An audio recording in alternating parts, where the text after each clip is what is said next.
Hello everyone. Today I am going to tell you about BS 6 semesters English chapter Hind Swaraj. Okay, it is in your syllabus. Hind Swaraj, written by M.K. Gandhi, Mohandas Karamchandra Gandhi. His birthday, 2nd October, is celebrated as International Day of Non-Violence. One more thing, here the complete Hind Swaraj is not mentioned in your syllabus.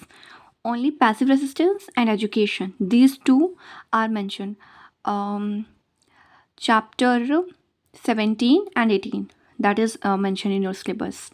So our focus is passive resistance and education. Okay, now Hind Swaraj is also known as Indian Home Rule. Written in 1909, it was banned in 1910 by the British government in India as a seditious text. Okay, जो उनके खिलाफ conspiracy कर रहा है, साजिश रच रहा है, seditious.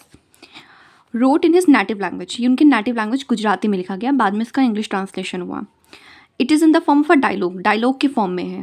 डायलॉग मतलब दो लोगों के बीच की कन्वर्सेशन दिखाया गया है बिटवीन टू कैरेक्टर्स. कौन से दो कैरेक्टर? द रीडर और द एडिटर. जैसे यहाँ पे पहले द रीडर लिखे गए, फिर एक कोई सेंटेंस, फिर द एडिटर. तो उनके बीच में डायलॉग, उनके बीच की कन्वर्सेशन के थ्रू पूरा सभी चीज़ों को एक्सप्लेन किया गया है. यहाँ पे जो द रीडर है वो रिप्रेजेंट करता है गांधी जी की ऑडियंस को, यानी इंडियन पीपल को. जो द एडिटर है वो रिप्रेजेंट करता है गांधी जी को, यानी गांधी जी के थॉट्स को. इस पूरे हिंद स्वराज में, अभी मैं चैप्टर पे नहीं आई हूँ पैसिव रेसिस्टेंस और एजुकेशन, अभी सिर्फ पहले हिंद स्वराज की बात करते हैं, पहले पूरे कंप्लीट उस टेक्स्ट की बात करते हैं, फिर बाद में स्पेसिफिकली आपके सिलेबस से डील करेंगे. बट आपको थोड़ा बहुत तो नॉलेज होना ही चाहिए आउट ऑफ योर सिलेबस. सो आपको हिंद स्वराज में 4 आइडियाज़ मेनली देखने को मिलेंगे. एक तो independence is only possible through passive resistance. Okay, Hindi में कहूँ तो जैसे कहते हैं अहिंसा, गांधी जी का mark. Then Swadeshi, that is self-reliance, should be adopted. Rejection of Western civilization. Home rule और self rule is important. So अभी तक हम हिंद स्वराज ही डिस्कस कर रहे हैं. चैप्टर हम यहाँ पे डिस्कस करेंगे. Passive resistance chapter 17. Okay, Hind Swaraj publish हुआ था Indian opinion of south Africa. ठीक है, इस मैगजीन में यहाँ इसमें पब्लिश हुआ था.